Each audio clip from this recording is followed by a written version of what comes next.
Hello, everyone. I'm Ben Johnson, and this is the Perpetual Chess Podcast.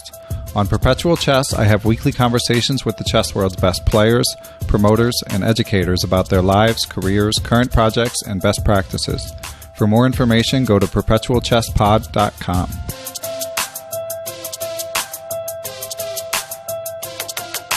Hey everyone, welcome to another episode of Perpetual Chess. I am here with Sweden's number one player, Grandmaster Nils Grandelius. Nils, thanks for joining us. Thank you very much. So it's good to have you on here, and when I reached out to you, you had a very good excuse for not being able to record. You were just getting settled to play the London Chess Classic FIDE Open. So I like to look up how guests do in tournaments like this, so I know that, to not keep people in suspense, they might have seen anyway. You basically came in about where expected statistically with a tie for fourth place. But how did you feel about the tournament? Result-wise, it wasn't great, as you said, but it wasn't that bad either. Though I do feel that I missed a lot of opportunities. Basically, in all of my drawn games, I was at least much better, if not winning, in all of them. So, it could have been much better, but yeah, it wasn't so bad. Yeah, it could have been worse too, I would think. Could have been worse too, but actually, in this turn, I think one position was really bad, but in the rest I was in control, more or less. So, I have to probably work on deciding the big advantages. Okay, on converting them, yeah. Yes. So when you have a result like that, and now you've come back home, you're in Sweden, correct? Yeah, actually, at the moment, I'm in Copenhagen at my girlfriend's place. But okay, yeah, you had mentioned Copenhagen in email, so that's the only reason I wasn't sure. But yeah, exactly. I have a flat in Malmö, but my girlfriend lives in Copenhagen, so I'm here most of the time. Okay, I really Sorry, go ahead. Yeah, it's just a half an hour train ride, so it really isn't that big of a difference. Great city too. I haven't been to Malmö, but I definitely like Copenhagen. Yeah, definitely. No, I like both of them, but yeah, Copenhagen is a bit bigger and yeah. More cosmopolitan. Yeah, a bit. Okay. But Malmö is great as well. Nice. And is your girlfriend a chess player? Yes, definitely.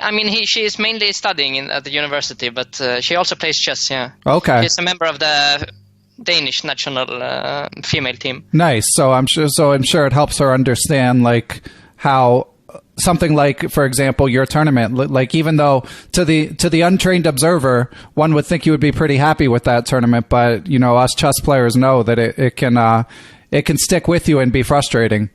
Exactly, it's quite nice. I can explain more or less what happened in the games, and she will understand in a way that I think a non-chess player wouldn't be able to at all. Right. And so for a tournament like this, you've come back home now. So I'm sure you looked at some of the stuff, the key moments of the games right away and probably turned the engine on if that's your philosophy. But so when you come home, what's your routine for a deeper dive into the games? Mainly, I'm trying to annotate the games to myself and try to actually put all my thoughts into something written. So, and then, yeah, basically kind of just think about it. And more often than not, I ask friends of their opinions. And I try to make some kind of conclusions. And only then do I switch on the engine, after I've done all that. Normally. Nice. Yeah, there's several grandmasters who've been guests on this program who've given the advice, like Robert Hess and Jesse Cry, have said, you have to. You're much better off not turning the engine on until you've really done painstaking analysis on the game. So, yeah, I wouldn't say that I analyze them, very thoroughly without the engine. I don't spend that much of time. I'm just kind of trying to gather my thoughts so I know what I actually think. Because The thing is, with the engine, once you have seen an evaluation, you cannot unsee it. Right, exactly. And it's actually very disturbing. It's very hard to remember exactly how your thoughts went during the game if you already have checked it with an engine. Right. It's much easier to do that last. That makes sense. And you mentioned that sometimes you'll want to bounce ideas and get the input of fellow grandmaster friends from your game. So if you do that, do you send them the whole game or do you send them a specific position? Or how do you go about it? Depends from time to time, but usually I just send the whole game with all annotations and all the conclusions and then ask for the opinion of some specific moments, and if they want, they can have a bigger look. But from time to time, I also just ask very specific. Like often it's like how could I miss this move, or how could I evaluate this position so wrongly, or or like, do you think those 5 mistakes are connected in some way? Oh, that's interesting. I mean that's kind of, and I think or more often rather that, do you think this way that I think they are connected is true, or do you think they are connected in another way? Let's say. Right. So yes, you put up some theory and you ask for just more input. Okay. And in terms of where you are currently with your chess, I don't know your FIDE rating to the dot, but you're around like 2660, right? Yeah, around 2650. Okay. And basically, I've been bouncing out in of the top 100 for a while. Okay. It's a good problem to have as far as I'm concerned. Yeah. So when you're critiquing your game like that, like in terms of your most recent games, what are the themes that you're coming across that you feel like maybe you need to work on, and maybe your friends have different ideas or they agree? I mean, it could be... It's very varying from tournament to tournament, and from quite often, if you're weak in an area, you work a lot on it, and then some other area will be the next problem. Let's say. Okay. But for let's say now in London, it's very clear that the converting was the main issue. Okay. And then I have to find a way to work on that. Yeah, and I saw an interview from a couple years ago with your sometime coach, Grandmaster Agrest, and he sort of indicated that tactics and openings were your strength at that time. So maybe this is like a bigger theme to round out your game a bit. Yeah, definitely. But okay, it's also an evolving process, and those things changes. Like for example, I would say that my tournament before then, actually openings was perhaps one of my weaknesses, and I mean it changes. Like if you, let's say, work a lot on openings, then it's very likely that you will get good positions, and then you can use it for a while. Right. But then at some point you have kind of used up all your IDs, or most of them, and then you have to actually sit down carefully and check a lot of stuff again once more, and it goes in periods, so like this, at least for me. Right, because the theory changes, and you also probably need to refresh your memory at times. Yeah, exactly, and just... let's say you sit down for a couple of weeks, you find maybe 10 interesting ideas. And then you play 2 or 3 tournaments, and you tried maybe half of them, or even 7, 8 of them. Then you're left with quite little, and okay, you have to sit down again. Right. But so it's not like I do continuous work a bit every day. It's more like big chunks of work on different areas. Okay. Yeah, so kind of like a student schedule where you have finals coming up and you cram for them, and then you coast for a bit. Exactly. No, it's not like I don't do nothing. Then I do other things. Yeah, right. So. So what's next for you? What's next on your schedule? Next, I'm going to play the Rilton Cup in Sweden, our main open tournament in Stockholm. Okay, when is that? So it starts the 27th of December. Okay, well, I'm sure it's nice you don't have to travel too far. Yeah, no, sure, but okay, living in Europe in general, it's never too far. It's maximum an hour or 2 with flight. So right. It's very convenient. Yeah, and I imagine that since this is in Sweden, it'll be a lot of players you've played many times. Yes, definitely. Which is, actually, generally I prefer to play new players, but nowadays I play so rarely in Sweden that it's okay. It's still interesting. And is it a closed tournament? No, it's an open tournament. Okay. 9 rounds. Okay. So there will be some foreigners as well. Okay. And do you have a preference between open and closed tournaments? I like variety, basically. Okay. Generally we play more open tournaments than closed on my level, or at least I do. Right. So when there comes a closed tournament, it's a bit special and a bit more interesting. But if I play a couple of those in a row, then I'm very eager to play an open tournament. Right. That makes sense. Yeah. Yeah. So one thing getting back to talking about openings, one thing I admire from your games is you've played, obviously, being in and out of the top 100, you've played some of the very best players in the world: Nakamura, Caruana, Magnus, Anand. But I like that you play attacking games against them. You don't hold anything back. I know that I watched your annotation of your game with Magnus from last year on Chess24, and I know that against Caruana you also had a sharp Najdorf. So what governs your thinking for like deciding what to play against? Generally players, but especially like the world elites. I mean, basically, I think of myself as quite a dynamic player, and I thrive in sharp positions and very unclear stuff, rather than the more slower positional games. And I think that when you play the very best, it makes even more sense to stick to your roots and like really try to challenge yourself in the areas where you think you're doing well.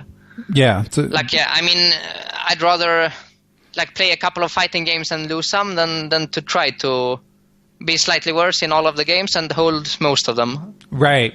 I mean, it's not clear what actually gives me the most points, but it's definitely the way to improve, I think. I mean, you have to challenge yourself. Yeah, and I think you're more likely, especially with someone like both Magnus and Fabiano are like incredibly, like obviously in addition to being amazing at chess, they're very solid. So it's good to try to make them uncomfortable. And also, for them, it's also a bit unpleasant if they have to decide should they go into a theoretical duel or not. And for them, it also makes sense to back down and just play chess. But then already, some initiative is on my side. Right. That I forced them off their normal paths. Oh, yeah. And so in these games, you've gotten to play all these guys probably, I didn't go back through your whole history, but I know you've gotten to play them in the last couple of years. So and you've held your own results-wise, what have been your takeaways, both from like sitting across from them and if you got a chance to analyze with any of them? You mean what they differ from me? Sure. In what way? Basically they are more stable, I would say, is the main. Like as you say, I'm keeping up quite well normally when I'm in shape and I'm having a good day. And there is still some difference, but it's not that big. It's just that I have, from time to time some off days, and I think they come much more rarely for them. Okay, so also for me to play, let's say with them, it takes more energy from me than it takes from them. Like I have to really focus more than they do, and I have to like put a lot more energy. So yeah, I would think that there's just you probably, like I know I would feel like a heightened tension to begin with, whereas yes, for them it's just another game. Which you can see. For example, if you take a tournament like the World Cup, you will see that there are quite a lot of upsets in the first couple of rounds. For sure. But then, as it progresses, the ones who made some upsets, it becomes rarer. Right. Because it's clear that those, the underdogs that made it through, they spent much more energy than the higher rated players, like throughout. And after a couple of days, even for me, like if I play, let's say, an open tournament, and on the top boards for all of it, and the last couple of rounds are quite tough. I will be much more tired than them. That's just unavoidable. Right. The way to, like, I just need a lot of experience so that I'm not that nervous, and I'm more used to the situation. That makes sense. Basically just getting stronger. And before that, it's basically, it's just much more tiring, but also interesting. Okay. You can see also, like, let's say in the Isle of Man, I was playing with Fabi, and I was playing with Anand, and with Mickey, and I don't remember exactly, but I didn't lose any of them. And then in the final round, I lost a game, finally. And who did you play in the last round? I played with Sutovsky, with black. Okay. Okay, he played quite well. He sacrificed. It was sharp. I could have made a draw, but I didn't find it. And basically, yeah, I think he was a bit fresher. Yeah, that makes sense. But what can you do, like, to improve your consistency and your stamina in tournaments? Physical shape is, of course, important. But apart from that, I think experience is the main thing. Well, you're only 24, and even though these guys, for the most part, seem pretty young to me, with the notable exception of Anand, amongst the people we've named, we also had Peter Svidler with the amazing result of winning the Russian championship for the 8th time. So shout out to my fellow 40-something. Yeah. So I guess you have time on your side, is what I'm trying to say. Luckily, you're 24, right? Yeah, I'm 24. Yeah. Yeah.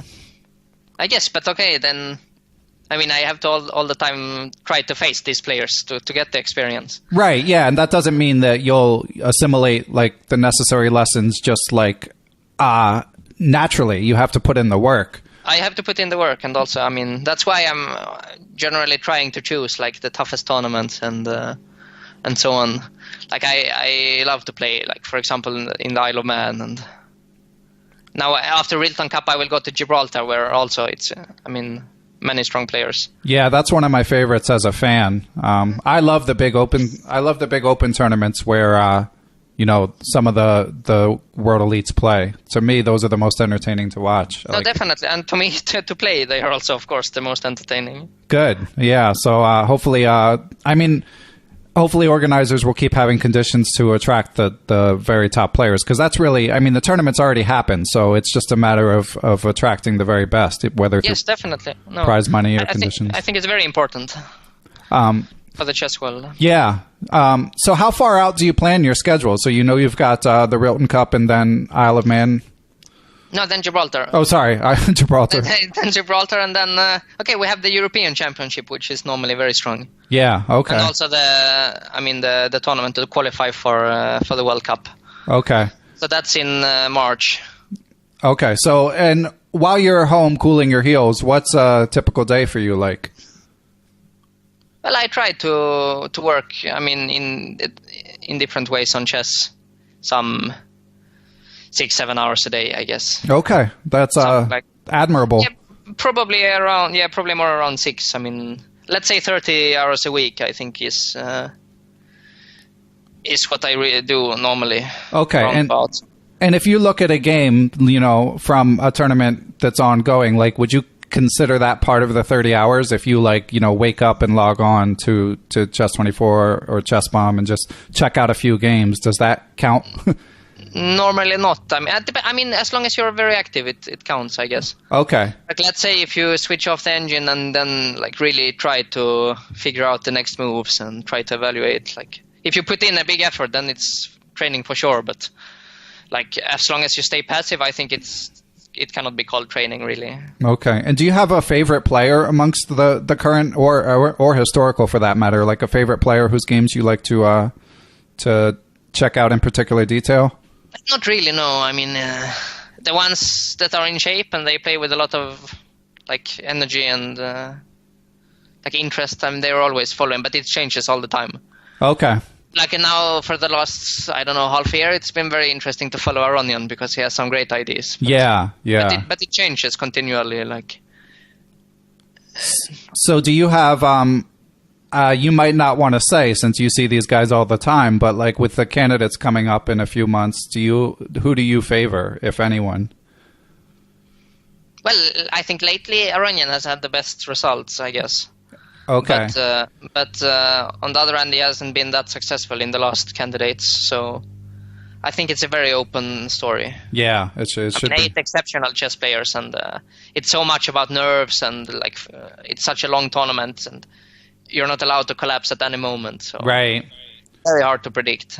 Yeah, it should be interesting, and yeah, who knows what will happen. I think it's the greatest event, in the calendar normally. Yeah. Okay, yeah. The World Championship match is also, exciting in its own way, but with 7 games going on at the time, these candidates is, I think for me personally, it's the most interesting thing to follow. Yeah. So I guess you don't know yet if you probably won't have a tournament then. Do you make an effort to watch it live, or do you just live your life and sometimes you watch, sometimes you don't? Depends a bit where it is and so on. But now it's in Berlin and it's very convenient, so I might go there. But normally I'm watching from home. Okay, nice. That's the most usual. Makes sense. Okay, so Nils, one of the most interesting things, I mean, there's a lot of interesting things about like any player of your caliber as far as I and the listeners are concerned, but you were on Magnus's World Championship team, speaking of the World Championship cycle, and I was able to get a few questions out of our mutual friend Jan Gustafsson. So brace yourself. Sure. The first thing Jan said was that you genuinely like chess so that you're impossible to talk to, which I think was a joke, but you never know for sure with him. Impossible to talk to. Right, yeah, because you like chess too much and he wants to talk about like The Wire, but... Okay. Yeah, we had some problems when we did commentary that he wanted to talk about other stuff. Right. Well, with all his banter blitz and stuff, in his defense, he has more hours logged talking about chess than Definitely. No, I understand also. We're going to take a quick break from the interview in order to tell you about our sponsor, ChessUniversity.com. For those of you looking to improve your chess in the near future, ChessUniversity.com is doing a winter sale on all their courses and offering a special discount to Perpetual Chess listeners. Right now, if you head to ChessUniversity.com, you can get an additional 20% off any recorded course in their online store. That includes courses by world champions Anatoly Karpov and Vishy Anand, as well as previous Perpetual Chess guests. I am Nazi Pekidze, and I am Kostya Kovyutsky. The various courses range from beginner level all the way up to 2200, and they typically combine multiple hours of video lectures along with additional puzzles and exercises for solving. If you'd like to get the 20% discount, make sure to use the promo code PERPETUAL at checkout. That's PERPETUAL at checkout at chessuniversity.com. It's a great way to support the podcast while working on your path to chess mastery. They are also known for their Prodigy program, a monthly all-inclusive coaching program that includes live classes from today's top coaches, grandmasters, and even world champions. The Prodigy program will continue in January 2018, and it even includes a section for players rated over 2000. So what are you waiting for? Visit chessuniversity.com and use the promo code PERPETUAL during checkout to save 20% on your first course. Okay, back to the interview. So one thing he said is ask about match strategy. When is 50% good, and when should one go for +1 and risk falling to -1? Yeah, we had these long discussions, and in partly joking, but also like, I mean, it's in some ways. I mean, we were on, like the match was tied, and the feeling is you really want to have like +1 would be such a huge difference. But on the other hand, I mean, you're not in minus, so it's not that. But I mean, I guess my point was that, how to say? I mean, it is what it is, and I mean, you have to work from there. I mean, it doesn't make so much sense to.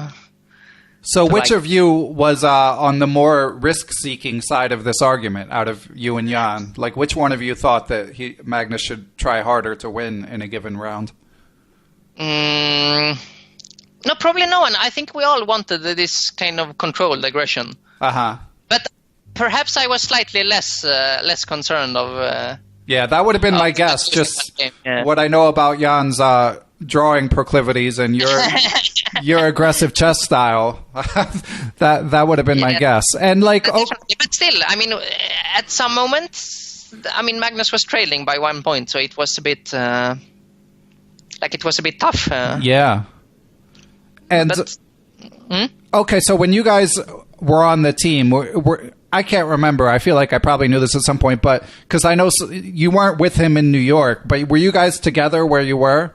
Yes, we were together in Norway. Okay, and so your tasks. So are you tasked with preparing specific openings, or how was the work delegated? Yes, that's it basically. I mean, we got some tasks and we had to work on them basically. Okay, and it would usually be divided up, I gather. Like Jan gets one thing, you get another, or would you like have a partner in?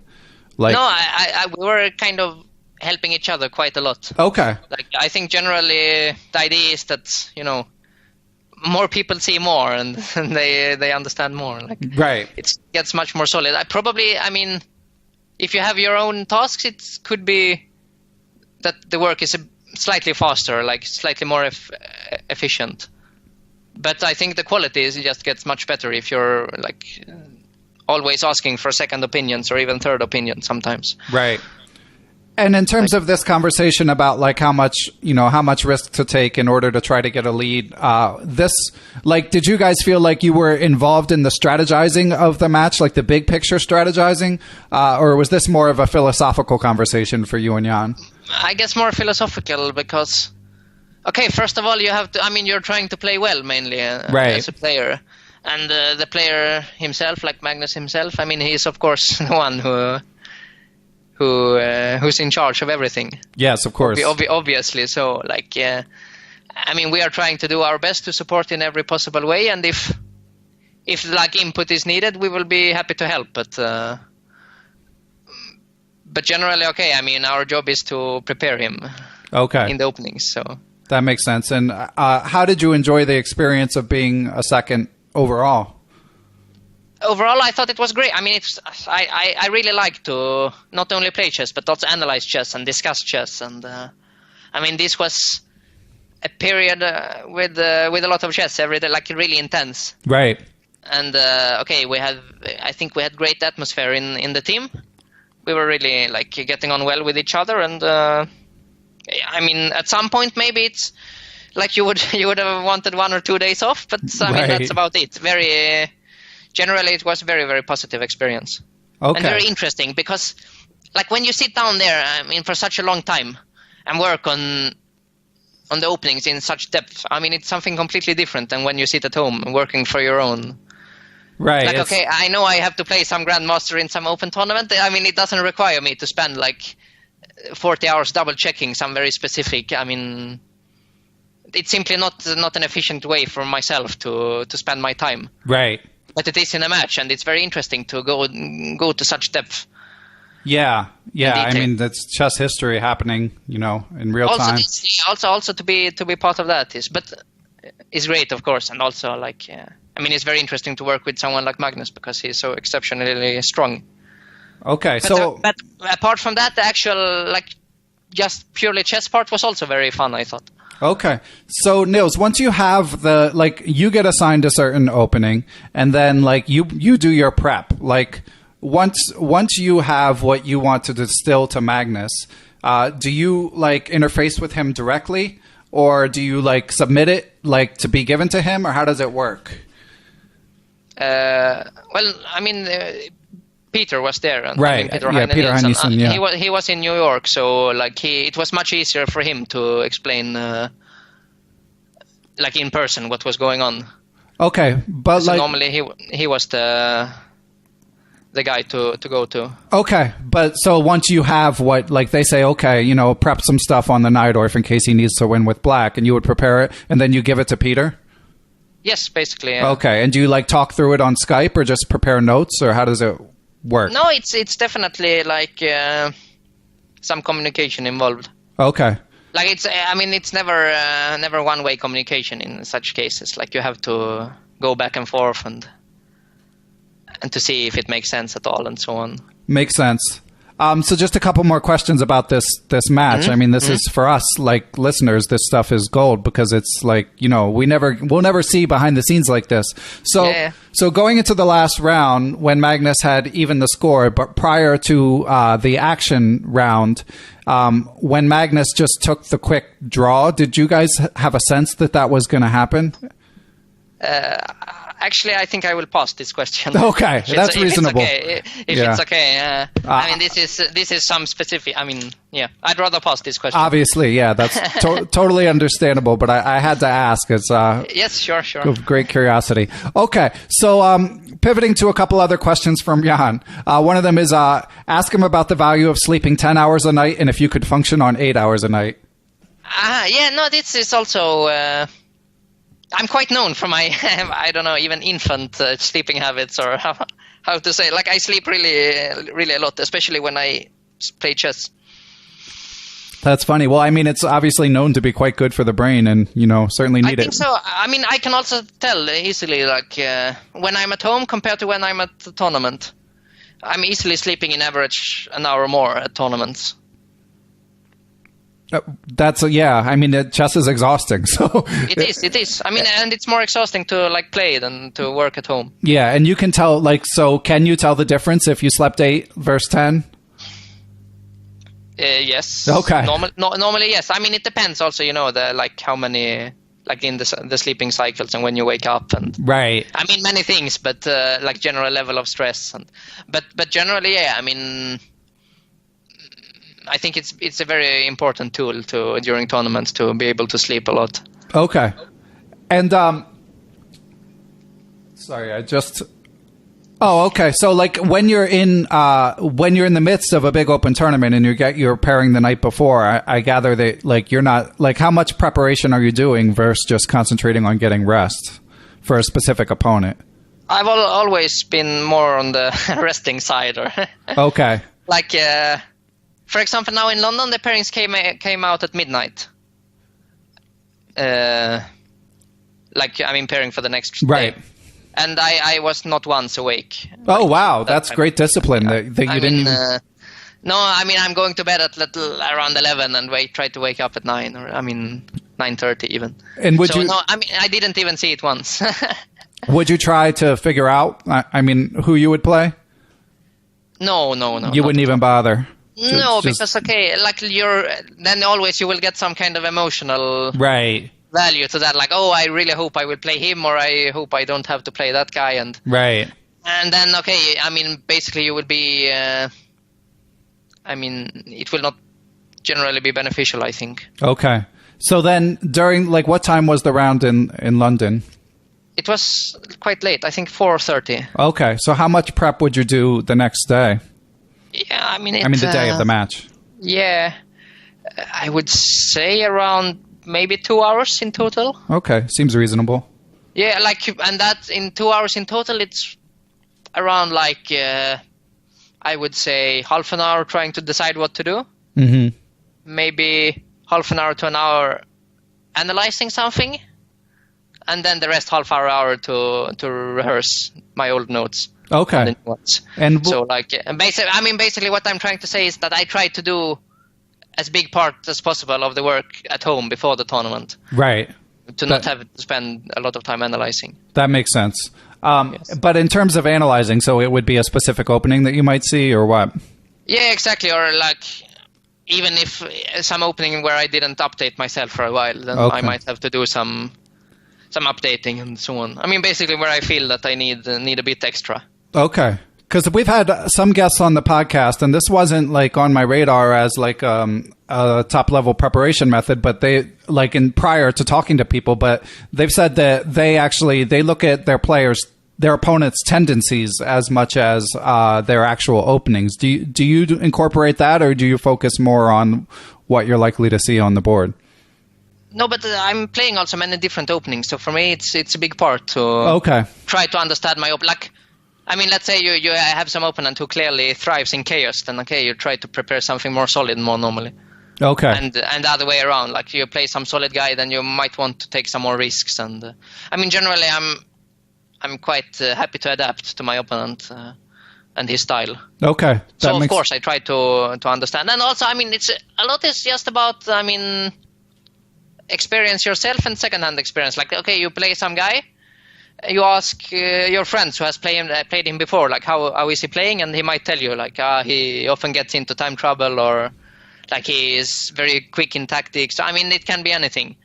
So you try to gather as much information as possible. Right. And my feeling is that often you have to experience it live to be able to really understand. I can tell some things from just games, but to actually have been there or talk with someone who have been there is much more helpful. You gain a lot more from that. Okay.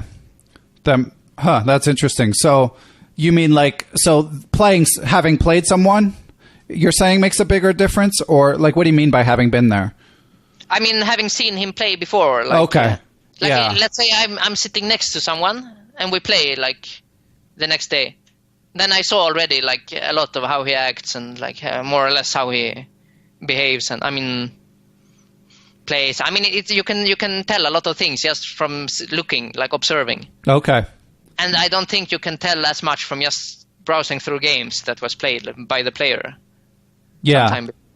That makes sense. And I'm guessing most of the players you're playing, right? Even in these open tournaments? Some of them, but not not all of them. I mean, basically, there are so many players nowadays. It's impossible to know them all. But yeah, that sometimes not. Yeah. Okay. Quite often, yes, but definitely not all the time. Okay. All right. So switching topics a bit, Nils. One topic that, of course, the chess world has been buzzing about. I don't know if you've been on the record about this yet, but what was your take on this AlphaZero paper that was published? I think it's quite important. I've heard people complaining that the match wasn't fair and so on, but as far as I understood, I mean, the way this AlphaZero works is completely different. Yeah, I mean, it doesn't have the same ways of algorithms and so on. Like it simply doesn't work at all. And so I mean, I don't care so much. I mean, of course, it was a bit exaggerated. It's 4 hours, and I mean, because it was quite a good machinery, and right. Of course, the conditions for Stockfish, maybe it was some slightly old version, and I mean, but that's not the point. The point is that it's a completely new way of, I mean, how to play chess and how to analyze chess from a computer's perspective. Yeah, and whether it simply works in a different. That's the important part, and we shouldn't be misled by these quite unimportant things like the conditions and time limit and whatever. I mean. Yeah, I agree with you. I mean, I think both things can be true. Like, it would be nice to see it in sort of a fairer fight, as it were. But I think it diminishes the accomplishment only slightly. I mean, it's such a... Exactly. It's not... Okay, it just makes a very small difference from what we have seen, yeah? Yeah. So how do you think this will impact chess at the top level? Well, I mean, as far as I understood, I'm not an expert, but it's quite far from being commercially available, I guess. Right. Well, I don't know if you saw the chess.com thing where they asked a bunch of the top players, how much would you pay for this if you could? Yeah, sure. But okay, it's also very difficult to... Yeah. What Aranya said was quite interesting and I think quite true, that it's more about getting used to your engine and to be able to cooperate well with it. Right. And just objective strength is not as important as actually trying to actually understanding each other. Yeah, that makes sense. So do you think it's going to revolutionize, say it does become available to top players at some point in a couple years, how much do you think it'll change something like opening theory?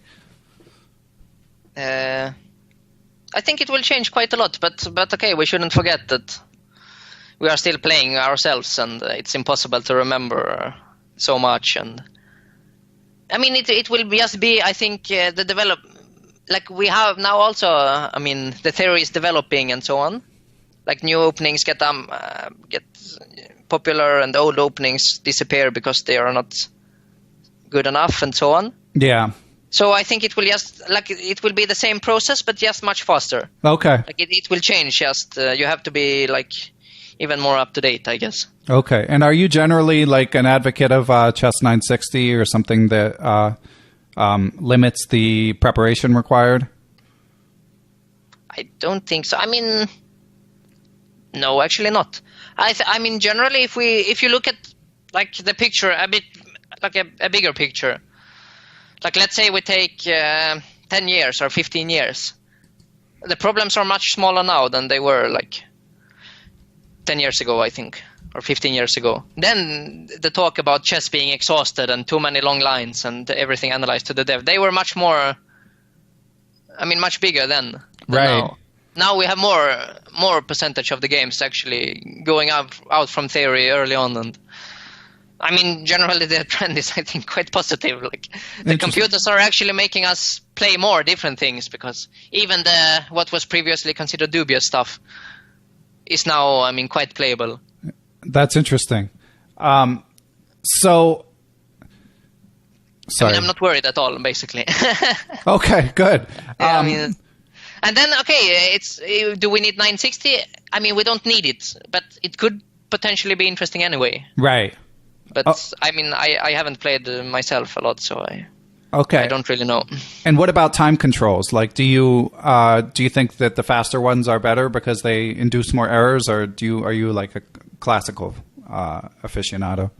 I think I mean, personally, I prefer long games because I really like the depth. But I think it's important just to do what the viewers and the spectators, I mean, what they want to see.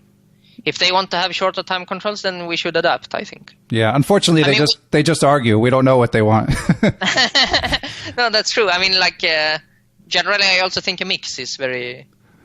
Like, it's very nice to have all these, for example, Grand Chess Tour with Rapid and Blitz, and then in Zurich with 1 hour, and then you have the like candidates tournament with 7-hour games and 14 rounds. I mean, just the feeling will be special then because it's so rare. Yeah. So yes, we shouldn't just have everything the same. I think it's important. I agree. Which is, I mean, very unpleasant for the players because they have to adapt. But that's, right. I think, I was going to ask. We have to accept. I mean, how do you feel like your rapid and blitz skills match up to your classical? I'm slightly weaker, mainly due to lack of training. Okay.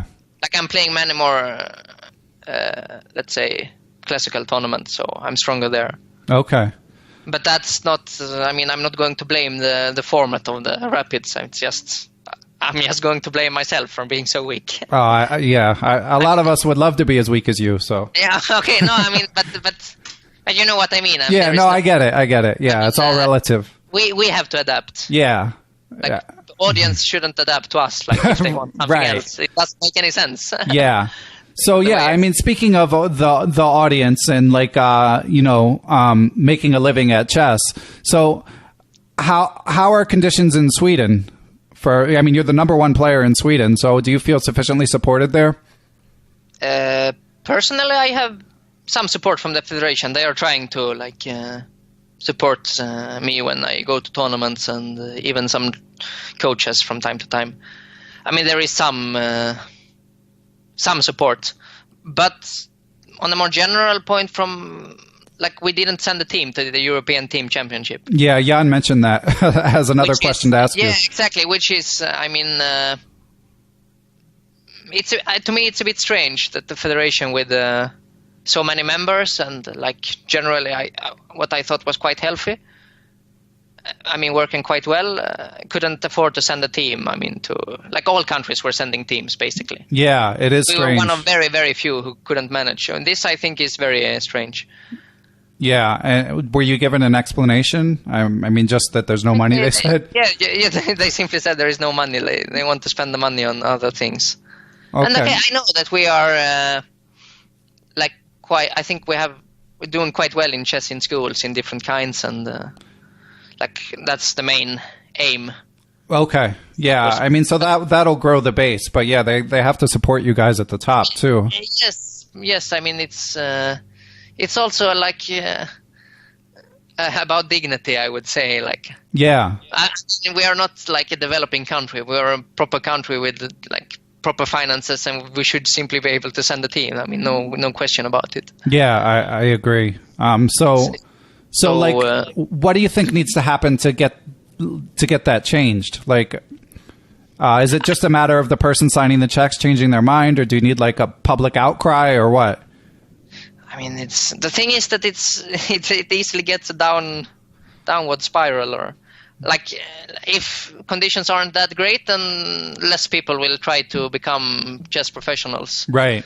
Thus they will be weaker, and thus there will be less interest in sending a team. Yeah. Or supporting. I mean, it will just go down from there. So, no, I mean, it's not an easy question because also, okay, we want more money, but what are we actually doing for it? Right. We also have to give back in some way. And well, I'm sure. I mean, I shouldn't speak for you, but you seem like someone who would be willing to do that. Definitely, and I think also just by playing itself is quite a big give back to them. I mean, our federation is appearing in many different tournaments and so on. Yeah, being represented and. So, but do you feel like your life over the next few years, it's viable? You're able to pursue getting better at chess? Definitely. That's good.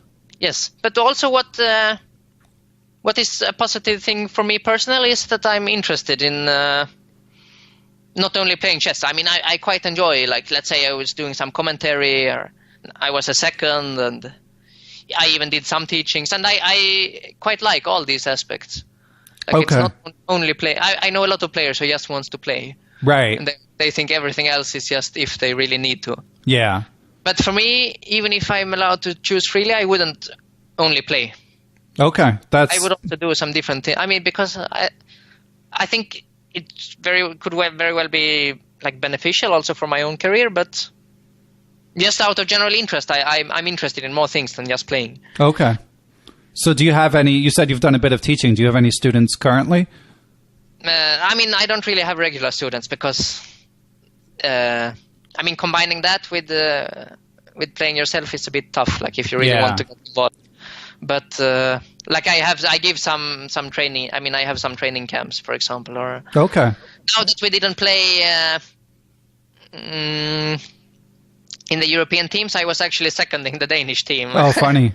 Like I mean, some stuff like that I do from time to time. Like when my schedule permits and there is some interesting offer, I'm happy to like do those kind of stuff as well. So when you're running a training camp, like what kind of material would you present? How do you orchestrate it? Well, I haven't done too many of those, but just it could be any theme. Like okay, so I mean, just showing any like yeah. Okay, and we did have a question from a listener. People who have donated to the podcast find out who's going to be the guest, and they get to ask questions in advance if they wish. And Chris Wainscott asked if you have a chess tactics book recommendation. Or like, how did you become so tactically sharp? Well, I don't think my recommendation is very valid because I grew up playing a lot of bughouse. Oh, funny. Like really a lot of bughouse. Nice. And I think it kind of like some sharpness were evolving from that. So you think it is useful? Yes, but not in comparison to the time you have to spend. I mean, it would have been much more useful to solve tactics. So have you played with like MVL and Aronian and the other? Yes. We've played quite a bit. I used to play online actually quite a bit. So what's who do you think is the strongest bughouse player in the world? My guess is that it won't be one of the top grandmasters. Okay. Like, but maybe like I would probably guess that like MVL, Aronian and me make it into top 5 perhaps on a good day, like if we get some practice. But nice. I mean, that's about it, I guess. Because I mean, as with any game, like you have to spend so much time to actually become really, really strong. And right. I'm sure we have potential. Like let's say we would sit down a couple of months instead of chess, we would play bughouse, then we would probably be the best. But have you studied it much? Like obviously not for months, but how? Like what's made you as good as you are? Playing a lot. Just playing. Okay. I mean, online I have some 25,000 games. Oh wow. Which is quite a lot. I mean, much more than I've played Blitz, for example. Wow, that's amazing. Yeah, I played quite a lot when I was a kid. I thought it was really funny. Yeah, and I still happily play, but it's less, of course. Yeah, I mean, for one thing, there's not that many people you can play now, I would guess. No. Exactly. No, but there are some not so strong chess players who are very strong in bughouse. Right. They exist and they play mainly online. Okay. Interesting. So if we were to broaden it out, so maybe not a tactics book generally, but do you have any books that were particularly formative for you in your ascent as a kid? Like the books probably is the one that are written in a very inspirational way, I guess. Like I was very fond of Pologoevsky's book, I think it's called Grandmaster Preparation or something like that. Okay. I mean, because it was just written in such a personal way, and you could really like, lots of these stories, how he was up all night analyzing some ending, and finally 6 o'clock in the morning find some key, like finesse, and then managed to win a drawn game the next day. And I mean, such stories always made me very inspired to work on chess and to play chess, and and that I guess is very personal. What kind of inspiration you get? So. No, but yeah, they do make a big difference. It feels like you have a hook, like you have more of a rooting interest in the book. Yeah, definitely. So do you have any, like, I mean, you were obviously a top Scholastic player in your country coming up, played in the world events and stuff like that. Like, do you have any, like, career highlight or standout memory? When, I mean, I know you're young and still improving, but do you have any? Yes, I'm hoping to have them ahead of me. Yeah, hopefully. I mean, I did win the European under-18 once, so that was quite nice. Okay. And was that like a tense affair for you, or do you, like, when you think of it, what emotion do you feel? I mean, in what way do you mean? I mean... Yeah, I mean, I just mean, like, how specifically do you remember, like, okay, I'm going into the last round, I need to win, like, you know, do you feel like this is the most important game of my life, or are you just sort of, like, taking it one step at a time and then... We are, yeah, kind of taking it one step at a time. I mean, I don't... It was actually surprisingly smooth that year. I mean... I won some games. I made a couple of quite short draws. I won some more when I had the chance, and then some more short draw. I mean, it was basically like that. So, okay. Like, I think, I don't even remember, but I think last round was also like 20 move draw with white, and then yes, kind of hoping for the tie breaks, and they were in my favor. Nice. Okay. Like, and they were also very likely to be in my favor. I mean, that was the point. But, okay. And what about?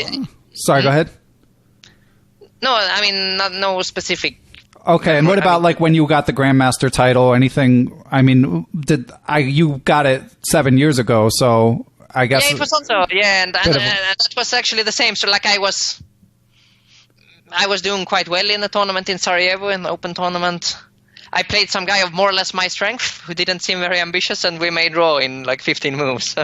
Okay. I mean, it was similar. It was kind of a similar experience. Okay, so I'm going to break the third wall for a minute and address the listeners, because I just want to say, like, I'm blessed, you know, to have a lot of people listen to this podcast, and most people hopefully enjoy it. But one consistent thing that some people say to me is, you know, you have to get more stories from when they're coming up. How did they get a Grandmaster, Norm? You know, how did they become so good? And I always... And my defense generally, I do try to draw that out a bit, but my defense generally is basically what you said. Like, you were like a comet shooting upward, you know? So it's not like, you know, it came fairly naturally to you, I would say. Like, I mean, obviously you put in work, but it's not like you're pushing and, like, have some huge breakthrough when you become a Grandmaster at 17, in my humble opinion. So, yeah, no, definitely. That's very much to the point. I think in terms of, like, experience and like interest, and for me personally, this, when I was allowed to play the Norway chess, was the most important part of my career, I guess. Okay. I mean, it was 2 years ago. Uh-huh.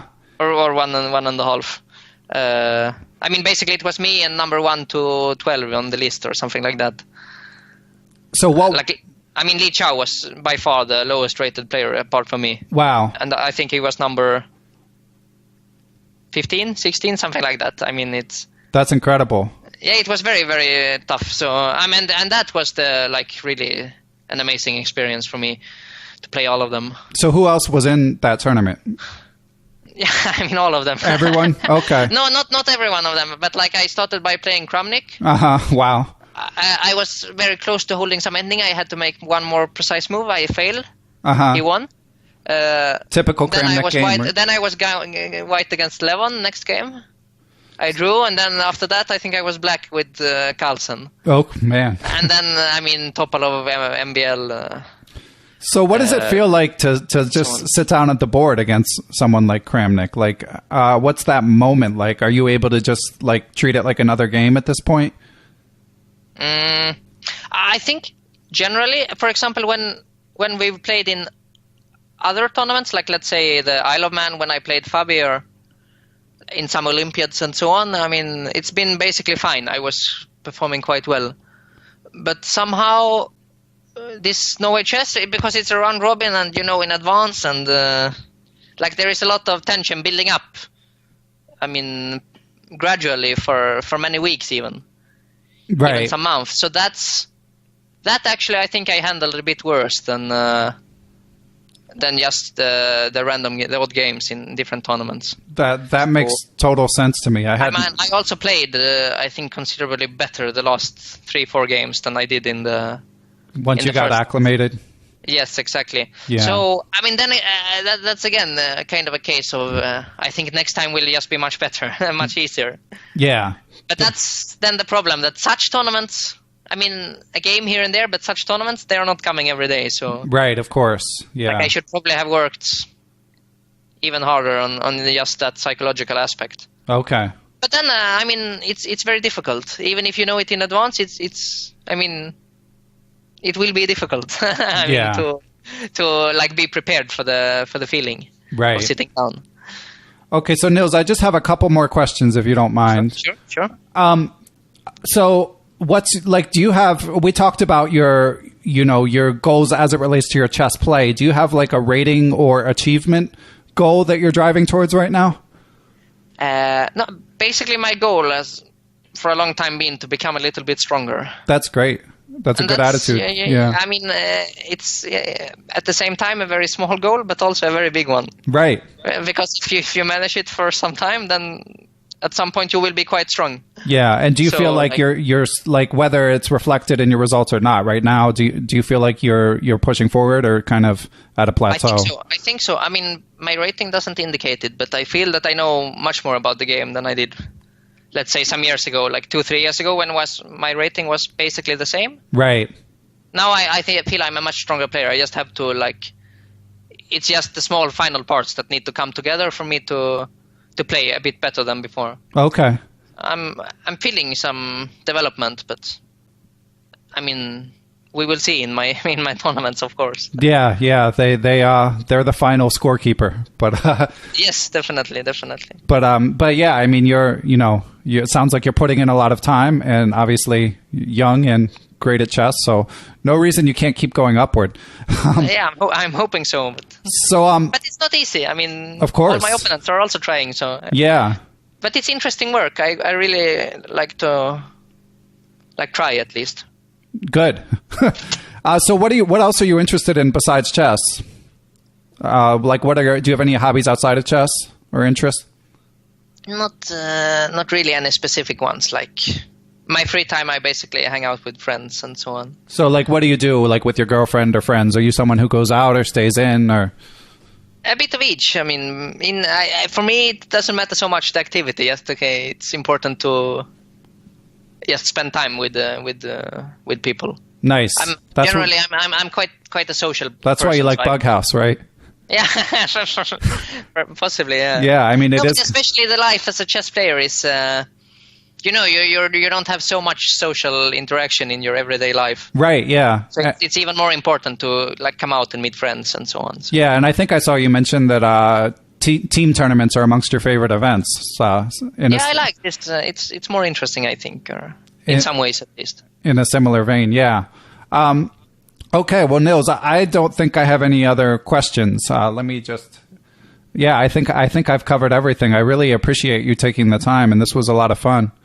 Yes, definitely. Me too. It was nice to have a chat. Excellent. Now, I don't know if you're you're a bit of a public figure, especially I'm sure in Sweden. So I don't know. Are you on social media at all? Is there any way that people if they would like to track you, could? Yes, I'm on Twitter. Okay. GM Grandelius. Okay. All right, so I'll put a link to that, and I and our listeners will be tracking your results in Sweden and onward. So continued success, Nils. Thank you very much. Thanks to everyone who supports Perpetual Chess. I spend about 5 hours a week on each episode, and even though I love doing the show, it can be hard to find the time. Donations from listeners make a huge difference and make Perpetual Chess a lot more sustainable. Special shout out to my Patreon and PayPal Perpetual partners. They are Adrian Gutierrez, Chris Wainscott, Coach J's Chess Academy, Chris Flanagan, Gary Andrews, Greg Shahadi, Jason Dunbar, Jennifer Valens, John Fernandez, Jen Shahadi, Jen Scream, Johnny McMenamin, Kelly Palmer, Krishna Galapakrishnan, Matthew Tedesco, Pascal Charbonneau, Paul Swaney, Ricky Grahalva, Rob Zorchek, Tatyev Abrahamyan, Tim Seymour, Todd Bryant, and Zhao Chang. I'll be back next week with another episode. Thanks, everyone.